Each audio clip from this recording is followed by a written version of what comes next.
ஒரு வாட்ஸ்அப்பில் ஒரு வீடியோ வந்தது. என்ன வீடியோனா, அங்கங்கே பணம் பட்டுவாடா பண்ணக்கூடிய வீடியோவை நம்ம டெல்லியிலேருந்து சுப்ரீம் கோர்ட்டுடைய அட்வொகேட்டு எனக்கு அனுப்பி இதெல்லாம் ஒரு பொழப்பா அப்படின்னு கேட்டார் பாருங்க. செருப்பால் அடித்த மாதிரி இருந்தது. அப்படியாப்பட்ட ஊடகத்தில் இருக்கக்கூடியவங்க நீங்கள் சொல்கிறது உண்மைன்னா சிறு பத்திரிகையாளராக இருக்கிற நாங்கள் சொல்கிறது அவ்வளோ பொய்யாயிடுமா?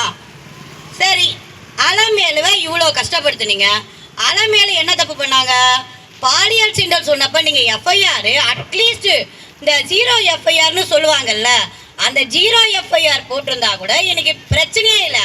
அப்போ உங்களுடைய உட்கருத்து என்ன? மாவட்ட ஆட்சியர் ஏன் மௌனம் சாதித்தாரு?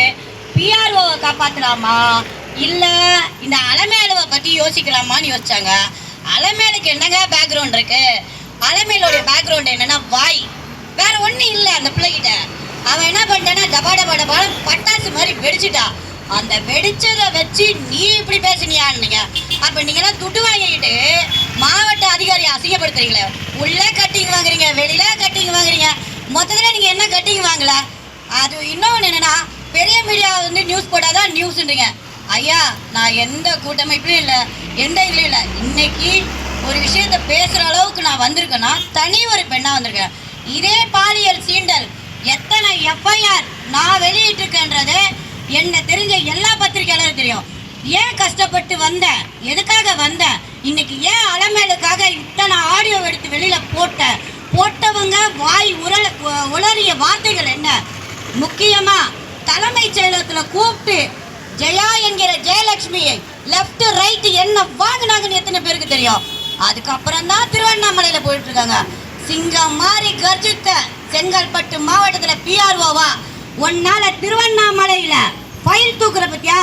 இதுதான் சிறு பத்திரிகையாளர்களுடைய சக்சஸ்.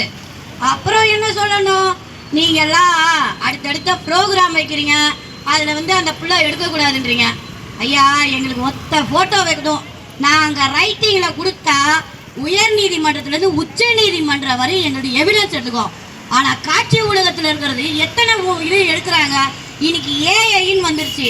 ஏஐ மூலியமா அதை எல்லாத்தையும் கலையப்பெறும் பொருளாக இருக்கு. ஆனால் எழுத்து மட்டும் என்னைக்காவது நமக்கு தலைகுனிவு கொடுத்துருக்கா? ஸோ இன்னைக்கு இருக்கிற ஆரணை பதிவு பெற்ற அத்தனை பேருமே ஜாம்பவன்கள் தான். அரசு அங்கீகரிக்கலன்றீங்க. நமக்குள்ள ஒற்றுமை இல்லை, அதனால தான் அங்கீகாரம் கொடுக்கல.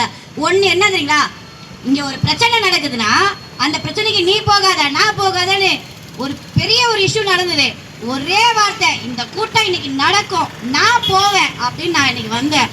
அதே மாதிரி எவ்வளோ பிரச்சனைகள் இருந்தாலும் நாம் பத்திரிகையாளர்களுக்காக ஒற்றுமையாக போராடுறோம்னா அதை பற்றி மட்டுமே பேசணும். இங்கே நிறைய பேர் சொல்லுவாங்க, கையல் அதை பேசுறது இதை பேசுறது. கையலுக்கு சபநாகரியமும் தெரியும், ஆனால் சபநாகரியத்தை மீறி வம்பளுத்தா என்ன பண்ணுவோன்னு தெரியும். ஸோ ஒரே விஷயம் கடைசியாக சொல்லிக்கிறேன், எவ்வளோ பேர் கஷ்டப்பட்டு ரத்தம் சிந்தி ரிப்போர்ட்டர்கள் கொடுக்கிற நியூஸை எடுத்து பப்ளிஷ் பண்ணி காசு சம்பாதிக்கிற அத்தனை எடிட்டர், காட்சி ஊடகமாக இருக்கட்டும், இல்லை எல்லாமே எங்களுடைய வேர்வையில தான் நீங்கள் நல்லா இருக்கீங்க. ஆனால் எங்களுக்கு உரிய மரியாதையை நீங்களும் கொடுக்கணும். அதே மரியாதையை தான் அரசு கொடுக்கும். இன்னைக்கு ஏன் நம்ம கிட்ட அரசு கிட்ட கேட்டுட்டு இருக்கோம்? அரசு என்னென்ன தப்பு பண்ணுது சிறு பத்திரிகை அந்த செய்தியில ஒவ்வொரு மாவட்ட ஆட்சியாளரும் நடுங்கி போய் உனக்கு நான் ஐடி கார்டு கொடுக்குறேன்னு சொல்லுவாங்க. அதை நம்ம செய்யறோமா? ஏதோ சாதாரணமா போறோம், அம்மா வணக்கம்மா 100 ரூபா கொடுமா 500 ரூபா கொடுமா வாங்கறத நிறுத்திட்டு என் செய்தியை பார்த்த நிமிஷம். ஏன்னா நான் அப்படி வச்சிருக்கேன். ஒண்ணுமே இல்லை, ஒரு யூடியூப் சேனல் தாங்க ஆரம்பிச்சேன். 80 நாள் தாங்க. 80 நாள்ல இன்னைக்கு 550 சப்ஸ்கிரைபர் வந்திருக்காங்க. 550 சப்ஸ்கிரைபர்ல எல்லாருமே என்ன அழறாங்கன்னா, ஐயோ இது இதை போடல அதை போடல. ஒரு யூடியூப் சேனலை வச்சு என்னால் இவ்வளோ தூரம் சாதிக்க முடியுது. 11 வருஷம் இந்த ஃபீல்டில் இருக்கேன். 11 வருஷமா சாதிக்க முடியாதத ஒரு யூடியூப்பை வச்சு நான் சாதிச்சேன் பார்த்தீங்களா? அதுதான் என் திறமை. இங்கே தான் நான் கொண்டு வந்தேன். என்னை பொறுத்தவரை யார்கிட்டையும் தலை சொல்லி நிற்க மாட்டேன். நான் ஒரே வார்த்தை, எனக்கு காசு கொடு. புக்கு போடுறது என் எடிட்டருக்கு சொல்லிடுறேன், புக்கு போடுறோம், எங்களுக்கு புக்குக்குரிய காசை நீங்கள் கொடுங்க. தாராளமாக கேட்பேன். கொடுத்தேன்னு சொல்லி யாராவது சொல்லுங்க. ஏங்க நாங்கள் நியாயமாக கேட்குறோம். ஒரு புக்கில் எடுத்துட்டோம்னா சாதாரண விஷயமா?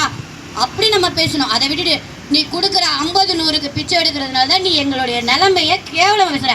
எங்கள் நிலைமையை அழுத்தம் போட்டு நாங்கள் கேட்டோம்னு வச்சுக்கோங்களேன். வேறு மாதிரி கடைசியாக ஒன்றுன்னு சொல்கிறேன், ராபர்ட் வந்து ரொம்ப நேர்மையான தியாகி இல்லைங்க.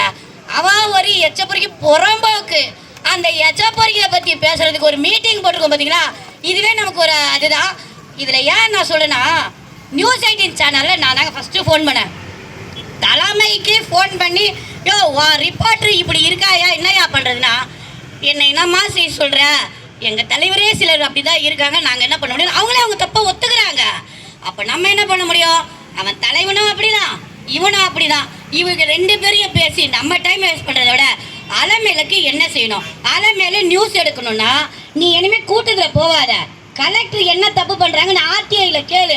கலெக்டருடைய தப்பையும் அதிகாரிகள் எஸ்பியோடைய தப்பு, டிஎஸ்பியோட தப்பு, உன்னை நிந்திச்ச காவல் ஆய்வாளர்களுடைய தப்பை தைரியமாக எழுது. என்ன பண்ண முடியும்? போலி எஃப்ஐஆருக்கே நீ வந்துட்ட, உண்மையான எஃப்ஐஆர் போடு. ஏன் இதை சொல்கிறேன்னா, நான் சிதம்பரத்தில் கஷ்டப்படுறப்போ ஏன் மூத்தாரு அடுத்த எம்எல்ஏவாக வரப்போறாராம். அவர் எஃப்ஐஆர் ஐடிவிங்க வச்சா போட்டாரு. ஆனால் முதல்வர் அவர்கள் பேசி அந்த இடத்துலயே என் உயிரை காப்பாற்றி இன்னைக்கு வரைக்கும் நான் போடுற நியூஸ் கரெக்டாக இருக்குன்னு சொல்கிற அளவுக்கு நான் வளர்ந்துருக்கேன்னா ஒன்னால் வளர முடியாதா? இங்கே இருக்கிற தப்புகளை எல்லா அதிகாரிகளும் ஃபோட்டோ வச்சு அடிங்க.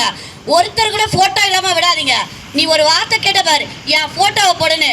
அதுதான் ஸ்டைலு. உன் ஃபோட்டோவை போடலாமல் அடிக்கிறாங்கன்னா உனக்கு அவங்க பயந்துட்டாங்க. தினமலராக இருக்கட்டும், மாலை முரசாக இருக்கட்டும், உனக்கு பயந்து அடிச்சுட்டாங்கன்றப்பவே நீ அங்கே ஜெயிச்சுட்ட. இன்னொன்று என்ன தெரியுமா? பிஆர்ஓவை மாற்றிட்ட போய் நீ ஜெயிச்சுட்ட.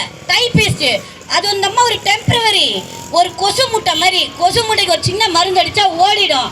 அந்த இதை பார்த்துட்டு நீ பொறுமையாக இரு. உன் செய்திகளில் உன் திறமையை காட்டு.